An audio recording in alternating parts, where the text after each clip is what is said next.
are a registered political party. For us to contest, we have to pay. So let them do what they want to do.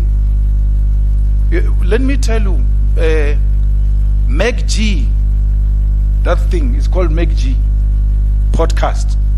It's a political party, that thing. It's a political party.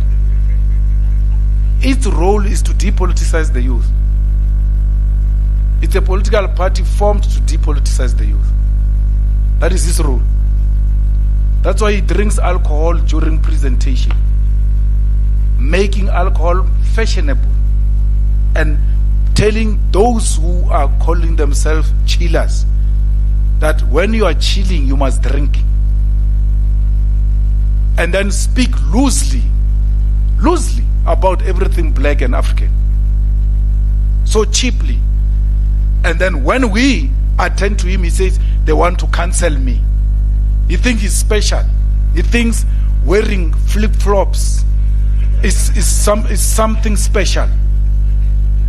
He wears flip-flops and insult and attack every black person, attack Minnie Dlamini, attack all of these things.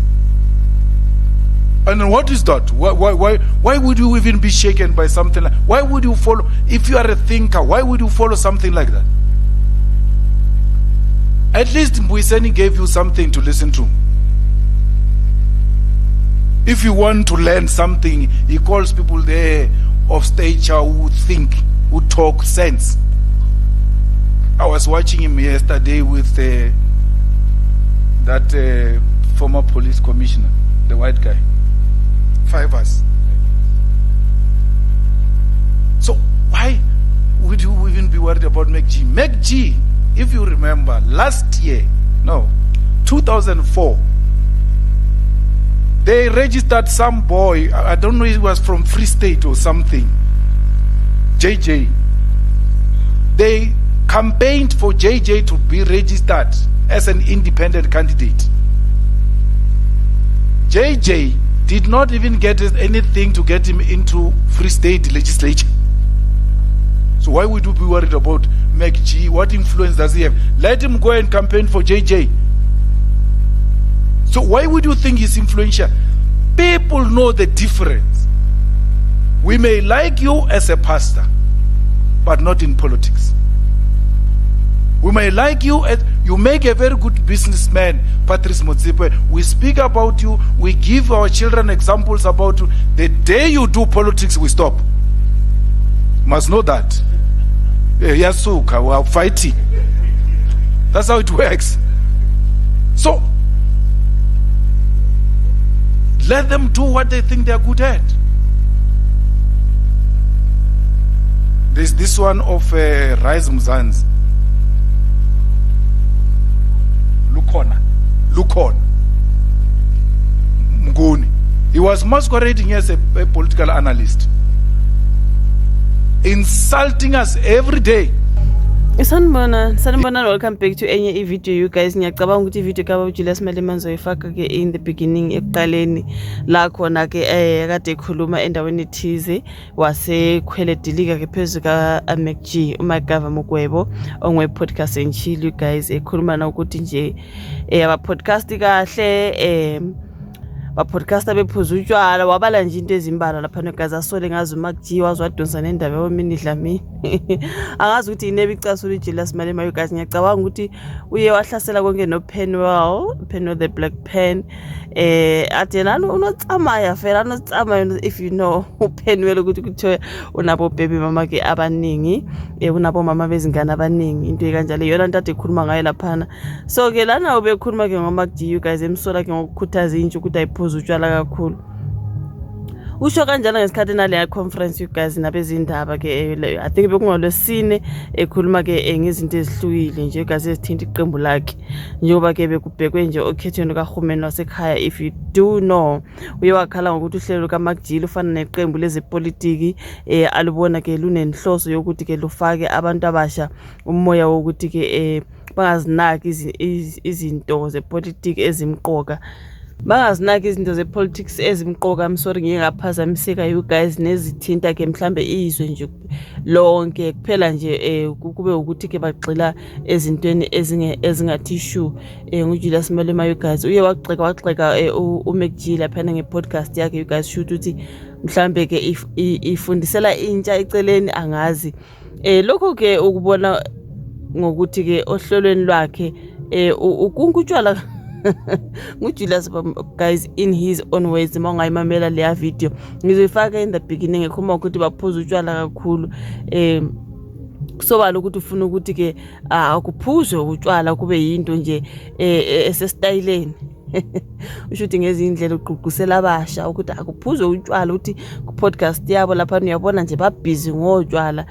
Qhubeka uthe okunye ke okumdina ngoMacG ukuthi uma ke sekubhekwana naye ngqo ngenxa ke izenzo zakhe nokukhuluma kwakhe budlapha nje, ujaha ukuzivikela ngokuthi ke abanye bahlose ukumuyisa ekubeni kuyena ke ozidalela ke isicwacwe ebantwini. So hayi shame kuninga kushilo you guys, noma nje kungacaci ukuthi ke yini ke ecasula uMalema ngodaba lokaMacG you guys, njengoba ke naye engomunye wabake bamenywa lapha kwi-podcast enchili. I think sinokubona ama-clips lapha nakaJulius Malema at the podcast enchili eminyakeni embale nje edlule. Siye sambona ubaba Julius Malema kuleya ndawo. Into yazwayo kodwa ukuthi uMacG akayifihli ke ukungabethembi osopolitiki bakulelizwe you guys, ahlale ekhala ohlelweni lwakhe ngokuthi ke kuyena bangabantu nje abafanayo abangenaqiniso nabazi ecebisa bona kuphela. Ngibe ngicuphe lapha nakaSolezwe nje wabebhalile ke ngubaba uJulius Malema oye washiye ngalazi kuMacG you guys. So akukhona okokuqala uMacG ke esola ngezinto kodwa azikhulumela lapha ohlelweni lwakhe. Zakhulunywa yizimenywa zakhe ohlelweni, zikhulunywa ama-guests wakhe right, kodwa bekhuluma ohlelweni lakhe uMacG. So kunalokho kodwa uJulius Malema uye wancoma uDr Mbuyiseni Ndlozi, siyazi ukuthi ke wayelilungu le-EFF. So waphuma kulona, I think sebenza ka-radio if I'm not mistaken. Angazi ngabe kune-podcast ethizeni anayo or mhlawumbe ube kwenye nje i-particular podcast. Wamncoma nje ukuthi aboMacG nabophenwel abafani noMbuyiseni Ndlozi, actually they should be taking notes or copying from uMbuyiseni Ndlozi emusho nje ukuthi uyalala i-podcast yakhe nomlungu othile ebabaza nje ukuthi ubekhuluma izinto ezithe ezicacayo ezinemfundiso compared to aboMacG kuleya podcast yabo ke okuphuzwa khona utshwala nje, making alcohol look fashionable. Nabo phenwele nanotsamaya nje nanotsamaya manje nanotsamaya nje usho khona ukuthi uhambe senza ingane ngoba nanku phela unengane abo mama bahlukile. So waseba compare like noMbuyiseni Ndlozi wathi rather uMbuyiseni Ndlozi because ngathi yena ukhuluma izinto ezinemfundiso ezingcono ezizwakalayo njengoba ethe wathi ukumamela wamuzwa ekhuluma izinto ezinengqondo. Manje aboMacG okwabo nje uthi i-political party leya podcast kaMacG uthi that is a political party into kanje okuphuzwa khona itshwala. That's why nje esenza utshwala bubukeke ngathi nje bu-fashionable bese bekhuluma loosely into kanjalo. Phenwele yena unotsamaya nje apatela i-maintenance kwabona into ezinjalo kuba comparison noMbuyiseni Ndlozi. Bengicabanga ukuthi mhlawumbe akakhulumi kahle ngoMbuyiseni, hayi cha uye wakhuluma kahle ngoMbuyiseni, noma nje uMbuyiseni waphuma laphana engathi akukhona ukungezwani kunento eziningi nje ukwabona nje umuntu emayiphuma at a political party kube khona nje ukudonsana. Bengicabanga ukuthi angeke aza kukhuluma kahle ngoMbuyiseni Ndlozi compared to aboMacG, but kwamangaza kakhulu lokho. Yeah, hayi kunzima bafethu. So njengoba ke kwakhe ke kwenzeka ke njengomethu lezinhlelo mina eNdledlamini naye wavula icala elivulela uMacG nosoliphenduka if yakhumbula ngenkulumo abayisho ohlelweni lwabo futhi lapha besola ngokuthi ke yayinokucwasa futhi imhlukumeza ngokukhuluma ke into engelona iqiniso ngempilo yakhe eyangasese akubuka ngokuthi ke kukumhlambalaza nje esihlangalaleni. Mangabe uyalukhumbula ke udaba lukaMinnie Dlamini noMacG nalo lwake lwatrend bafethu babuJulius Malema uyawalithinta wathi ke Drake abomini Dlamini umbana omunye amqambile sengikhohliwe nje bafethu uye wamdregisha ke ubaba Julius Malema uMac G you guys ukuthi ucasulwe yini I do not know but uye wamdonsa ngiyacabanga clip yakho izwa khona in the beginning ekhuluma nje ngabo Mac G ekhuluma futhi nangama influencers nangama influencers you guys EFF into eningana nje azibalile lapha na kodwa udaba ka Mac G yilo ngathi wakhuluma ngalo kakhulu abantu basala bebabaza ukuthi hawu what did Mac G do to Julius Malema ngoba sinokumbona ku podcast enchill so ukwenze njani ucasulwe yini nama ngazi bafethu wakhwela wadilika na ku Penwell bafethu nokuba nabo baby mamazi ushuthi iziningi nje mhlambe nje ebantwini mhlambe abanokukhuluma izinto ezimdinayo that was the opportunity ukuthi ubaba Julius Malema naye ashiya ngalazi ukubona nje abagxeke ngalokho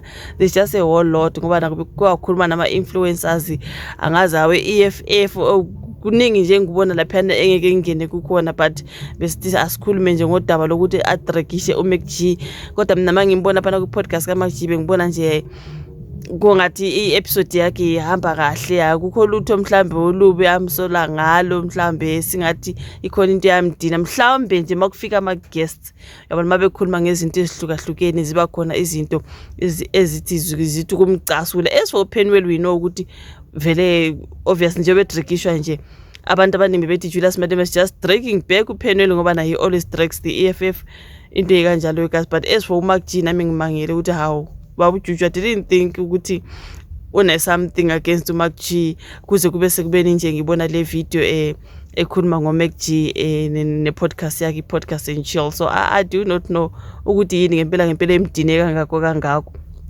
azakhuluma ukuthi mabe podcaster lapha nje usuke bephuzela utshwala ubone nje ukuthi ayikho into enhlaba ehlosile ukufundisa intsha yabona ukuthi ungathi uthi bafundisa intsha ukuphuza utshwala nje kuphela kuphuza utshwala nje baze babuphuze lapha yo hayi ngeke there's just a whole lot ngoba Julius Malema you guys when it comes to ke izinto azishilo ngoMac G sabonga ukuthi ubuke video ulike usubscribe ushare sizobonana kwelandelayo bye bye.